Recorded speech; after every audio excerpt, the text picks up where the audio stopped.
Today our topic of discussion is rhythm. Rhythm is a regular repeated pattern of the heart's electrical activity. Is a node responsible for normal rhythm and the pacing activity of the heart. Rhythm को हम rhythm strip से find करते हैं जो कि ECG के end पे दिया होता है. ये वाला आप चेक करें, ये lead 2 है और इस lead 2 को दोबारा यहाँ पर जो है ना एक long strip के shape में जो है ना दिखाया गया है. This is called rhythm strip. इससे हमें rate और rhythm calculate करते हैं. The abnormal rhythm is called arrhythmia. एक दूसरा टर्म है जिसे साइनस एरिथमिया कहते हैं. It sounds pathological, but it's totally normal and physiological phenomena. Actually, autonomic nervous system causes barely detectable rate changes in sinus pacing during phases of respiration. During inspiration, extremely minimal changes or extremely minimal increase in heart rate occurs, and during expiration, extremely minimal decrease in heart rate occurs. ये जो phenomena है ये जो है ना totally normal है और physiological है. अगर किसी बंदे में ये फिनोमेना नहीं होता तो जो है ना that will be considered as pathology. So ये वर्ड से हमें ये लगता है कि it is a sort of arrhythmia, but no, it's a misnomer और sinus arrhythmia is totally physiological process. जिस तरह मैंने आपको बताया कि normal pacemaker of the heart is S A node. जो एस ए नोड है ये at a rate of 80 to 100 beats per minute इसकी ऑटोमेटिसिटी है, यानी कि every minute 80 to 100 beats per minute ये जनरेट करता है. जिस तरह कि एस ए नोड की इनहेरेंट ऑटोमेटिसिटी है, इसी तरह एस ए नोड के नीचे जितने भी कंडक्शन सिस्टम है उसकी भी इनहेरेंट ऑटोमेटिसिटी है. लेकिन वो जो है ना फायर क्यों नहीं करता और एस ए नोड क्यों फायर करता है नॉर्मली?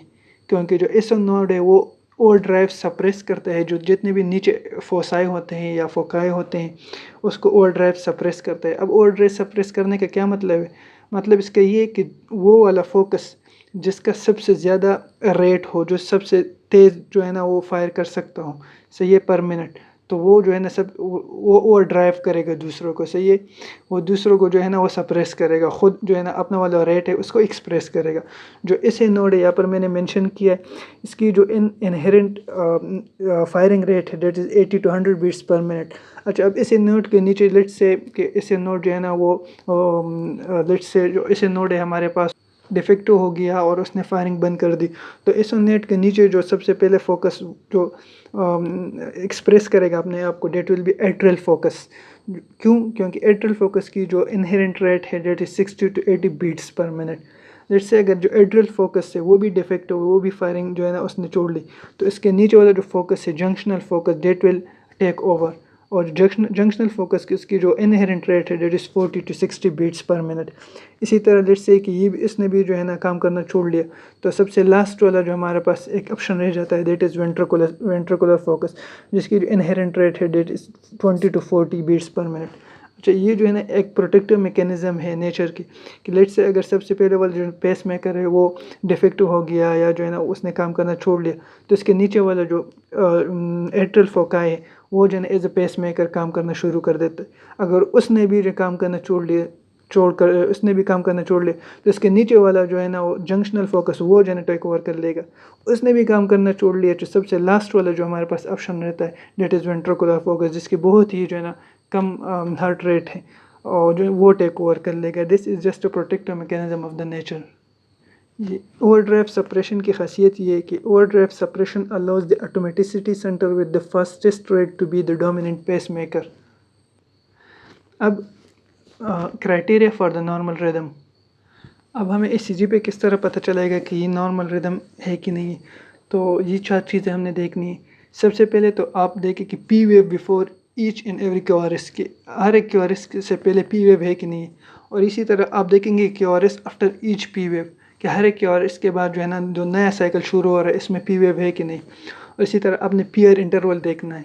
पीयर इंटरवल पर जो है ना मैंने पिछली वीडियो बनाई है, जितनी भी टाइमिंग्स हैं वो उसमें मैंने सब कुछ एक्सप्लेन किया और इसके लिंक जो है ना डिस्क्रिप्शन में मैंने दी हुई है, तो आप जाके वो चेक कर सकते हैं.